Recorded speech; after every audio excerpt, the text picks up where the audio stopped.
조합 1172호 사건 선고 진행하겠습니다. 피고인 오시기 전에 변호인하고 출석하신 검사님 성함은 확인했고요. 피고인 제가 출생 연도만 한번 여쭤볼까요? 1965년입니다. 예. 기존에 확인했던 주거지나 등록기준지 등의 변동은 네. 없으시죠? 예. 피고인 일단 이제 선고 바로 진행하겠습니다. 일단 좀 선고 내용이 조금 길어질 수도 있어서 잠시 앉아서 진행하시겠습니다. 자, 피고인은 내란 주요 임무 종사, 직권남용 및 위증 혐의로 기소되었습니다. 각 제명별로 공소사실의 요지와 그에 대한 판단을 살펴보도록 하겠습니다. 그리고 참 요 사건 선고에 앞서서 요 사건은 지금 관련 법령에 따라서 기본적으로 저희가 중계를 해서 재판 진행했고요. 요 선고 관련해서는 실시간 중계 신청이 들어와서 그 부분 허가해서 실시간 중계로 진행되고 있는 점 먼저 고지드립니다. 자, 그러면 일단 첫 번째로 내란 중요 임무 종사 혐의에 대해서 보도록 하겠습니다. 이에 대한 공소사실의 요지는 다음과 같습니다. 윤석열, 김용현 등은 비상계엄 선포 후 군과 경찰을 동원하여 우선 국회를 봉쇄하고 장악하여 비상계엄 해제 요구안 의결을 저지하는 등 국회를 무력화시킨 다음 비상입법기구를 창설하고 선관위를 장악한 후 부정선거 및 여론조작 관련 증거 확보를 내세워 법률상 근거 없이 선관위에 전산자료를 영장 없이 압수하고 제1야당인 더불어민주당 당사와 등록된 여론조사기관인 여론조사꽃 사무실 등을 장악하는 한편 포고령에 근거하여 국회의원, 정치인 등 주요 인사와 선관위 관계자들을 영장 없이 체포 구금하고 MBC, JTBC, 한겨레, 경향신문 등 정부의 비판적인 입장을 취하는 언론사에 대한 봉쇄 및 단전단수 조치를 하려고 계획하였다. 이와 같은 모의에 따라 윤석열, 김용현 등은 2024년 12월 3일 22시경을 기하여 전국에 비상계엄을 선포하기로 하고 사전에 국무총리, 법무부 장관, 행정안전부 장관인 피고인, 통일부 장관, 외교부 장관, 국가정보원장만을 대통령실로 불러 피고인에게 국회, 선관위, 민주당 당사, 언론사 등 주요 기관에 대한 시간별 봉쇄 계획 및 특정 언론사 단전단수 조치 지시가 담긴 비상계엄 관련 문건을 한덕수와 조태열에게도 각 해당 비상계엄 관련 문건을 각각 건네주는 등으로 비상계엄 선포에 따른 조치사항을 지시하였다. 이후 윤석열, 김용현은 기획재정부 장관, 농림축산부 장관 등 국무위원을 추가로 소집할 것을 지시하였고 22시 16분경 국무회의 구성원 11명이 모이자 국무위원들에게 미리 준비한 계엄 선포문 사본을 나눠주며 비상계엄을 선포하겠다고 통보한 후 대접견실에서 나와 대국민 담화를 발표하고 비상계엄을 선포하였다. 이후 김용현은 미리 작성하여 가지고 있던 포고령을 계엄 사령관에게 건네주면서 이를 발령하라고 지시하였고 이에 따라 박안수는 23시 23분경 포고령을 발령하였다.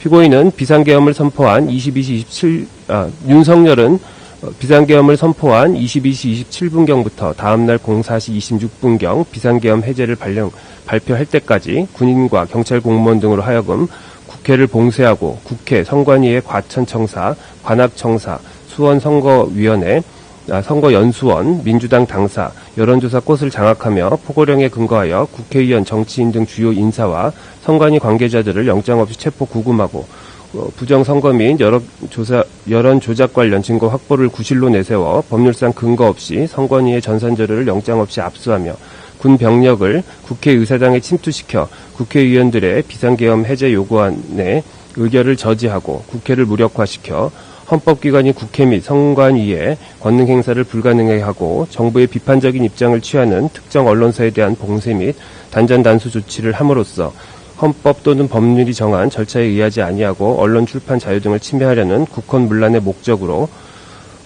국군 방첩사령부 등 무장 군인 1,600여 명과 경찰관 약 3,790명 등을 동원하여 국회, 선관위, 민주당 당사, 여론조사꽃 등을 점거, 출입 통제하는 등의 방법으로 강압하여 한 지역에 평원을 해하는 폭동을 일으켰다. 피고인은 이와 같이 계엄 선포 당일 대통령실에 도착하여 윤석열로부터 오늘 밤 비상계엄을 선포하겠다는 취지의 말을 듣고 김용현을 통하여 국회, 민주당사 등 주요 기관 봉쇄 계획 및 특정 언론사에 대한 단전단수 조치 지시 문건을 받아 이에 관한 지시를 받은 후 이를 이행하기로 마음먹고 비상계엄이 선포된 후 국회 주변에 서울경찰청 소속 기동대가 배치되어 국회를 통제하고 포고령이 공포된 상황에서 23시 34분경 서울 정부청사 12층에 있는 본인의 집무실에서 경찰청장이 조지호와 통화한 이후 계속하여 23시 37분경 소방청 상황 판단 회의를 주재하고 있던 소방청장 허석권에게 전화하여 특별한 사건 사고에 소방이 출동한 것이 있는지, 소방청이 단전단수 요청을 받은 것이 있는지를 묻고 한겨레, 경향, MBC, JTBC, 김어준 뉴스공장에 24시에 경찰이 투입된다. 연락이 가면 서로 협력해서 적절한 조치를 취해라 라는 취지로 말하며 특정 언론사 단전 단수에 대한 협조를 지시하였다. 이로써 피고인은 윤석열, 김용현 등과 순차 공모하여 윤석열로부터 받은 국회 등 주요 기관 시간대별 봉사 계획 및 특정 언론사 단전 단수 조치 지시를 소방청장에게 전달하면서 소방청으로 하여금 경찰과 협력하여 특정 언론사 건물 5곳에 대한 단전 단수 조치를 시행하도록 지시함으로써 위 내란 행위에 대한 주요 임무를 종사하였다. 이러한 공소 사실에 대해서 피고인 및 변호인의 주장 중에 공소장 일본주의 위배에 대한 주장을 먼저 살펴보면, 피고인 및 변호인은 이 사건 공소장에는 피고인이 관여하지 않은 비상계엄 및 내란 행위에 대한 상세한 기재가 있고,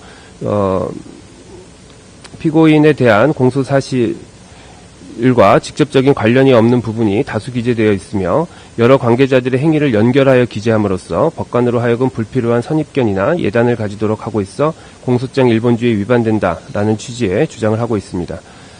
이 사건 공소사실에 구속요건적 행위에 해당하는 사실 이외에 사건의 배경, 전제사실, 공모에 이르게 된 경위 등 다소 장황하게 기재되어 있는 부분은 있으나 이 사건 공소사실 중 내란 주요 임무 종사 부분은 윤석열을 우두머리로 하는 내란죄를 전제로 하는 것으로서 집합범인 내란죄의 특성상 피고인의 행위만을 단일 범죄나 사건으로 특정하기 어렵고, 피고인을 비롯한 내란 우두머리 및 여러 주요 임무 종사자들의 행위를 기재해야 할 필요성이 있으며, 이 사건 공소사실의 적용 법조 및 적용명에 의하면 피고인에 대한 공소는 내란 중요 임무 종사, 직권남용 권리행사 방해, 위증 등에 대해서만 제기된 것이 분명하다는 점을 종합하여 보면 이 사건 공소장 기재가 법관에게 예단을 생기게 하여 범죄 사실의 실체를 파악하고 심증을 형성하는 데 장애를 일으킬 정도에 이르렀다고 보기는 어렵습니다.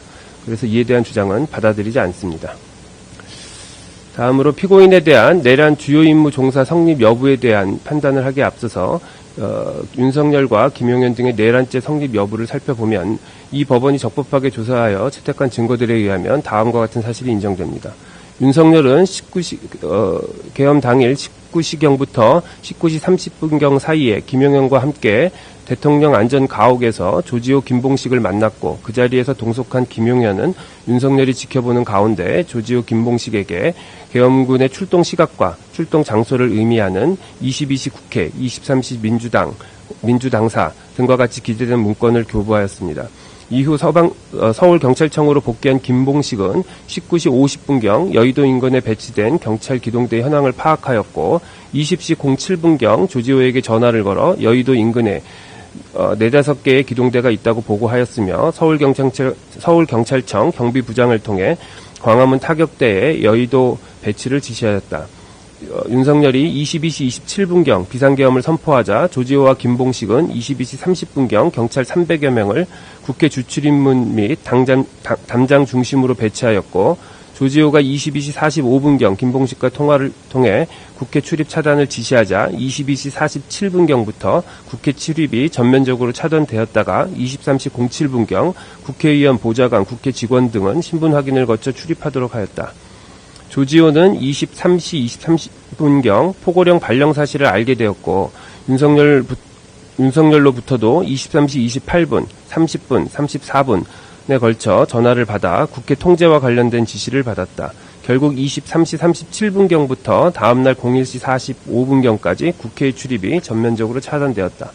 또한 김용현의 지시를 받은 육군 특수전 사령부 사령관 곽종근은 22시 30분경부터 22시 31분경 사이에 707 특수임무단 소속 2개의 지역대에 헬기를 통한 국회 투입을 지시하였고, 수도방위사령관 이준우도 비상계엄 선포 후 수도방위사령부 소속 군인들과 함께 국회로 출동하였다. 707 특수임무단 소속 군인들은 국회 경내 운동장에 도착한 후 본관으로 이동하여 국회 본관으로 들어가는 출입문을 확보하고자 하였고, 그 후 일부는 국회 본관 유리창을 깨고 본관 내부로 진입하였다. 제1공수여단 소속 군인들도 12월 4일 00시 30분경 국회에 도착하여 그 무렵 국회 경내로 진입하였다. 한편 윤석열은 2024년 12월 4일 00시 30분경 각종군에게 전화를 걸어 아직 의결 정족수가 채워지지 않은 것 같다. 문을 부수고 들어가 안에 있는 인원들을 밖으로 끄집어내라. 라는 취지로 지시하였고, 이진우도 같은 날 00시 40분부터 00시 45분경 사이에 제1경비여단장에게 국회 본관 내부로 들어가 국회의원들을 외부로 끌어내라. 라는 취지의 지시를 하였다. 정보사령부 소속 군인 10여 명은 비상계엄 선포 후 선관위 과천청사에 진입해 선관위 직원들의 휴대전화를 압수하고 외부 연락 차단, 출입 통제 등을 하였고 선관위 서버 등의 전산 시스템을 촬영하기도 하였으며 제3공수여단 소속 군인들은 선관위 과천청사와 수원에 있는 선거연수원으로 출동하였고 제9공수여단은 선관위 과천청사에 출동하였다. 또한 곽종근은 비상계엄 선포 무렵 민주당 사로에 편의대 출동 지시를 하였고 제9공수여단 소속 군인들에게는 서울 서대문구에 위치한 여론조사 꽃으로의 출동을 지시하였다. 민주당사로 이동 중이던 제1공수여단 소속 군인들은 국회의 비상계엄 해제 요구 결의안이 가결된 이후인 24년 12월 4일 01시 06분경 육군 특수전 사령부로부터 대기 지시를 받고 그때부터 02시 35분경까지 당산역 일대 도로에서 정차 후 대기하다가 부대로 복귀하였으며 여론조사 꽃으로 출동한 제9공수여단 소속 군인들은 00시 50분경 여론조사 꽃에 도착한 후 같은 날 01시 09분경까지 건물 앞을 정부한 채 외부인들의 출입을 통제하였다. 이러한 사실에 비추어 판단하건대 윤석열, 김용현 등은 국회와 야당 강사 및 언론사를 물리적으로 봉쇄하여 이들의 기능을 마비시키거나 독립된 헌법기관인 선관위를 영장 없이 압수수색하고자 하였는데 이는 헌법의 대의제 민주적 기본질서의 규범적 효력을 상실케 하고 헌법에 의하여 설치된 국가기관인 국회의 권능 행사를 불가능해 하려는 국헌문란의 목적 아래 이루어진 행위들로 판단된다. 윤석열, 김용현 등이 일련의 지휘체계에 따라 집단적으로 다수의 군병력 및 경찰력을 동원하여 국가기관인 국회, 선관위를 점거, 출입 통제하고 그 활동을 제한하려 한 이상 윤석열, 김용현 등은 국헌을 문란하게 할 목적으로 다수인이 결합하여 유형력을 행사하고 해악을 고지함으로써 한 지방의 평온을 해할 정도의 위력이 있는 폭동, 즉 내란 행위를 일으켰다고 판단된다.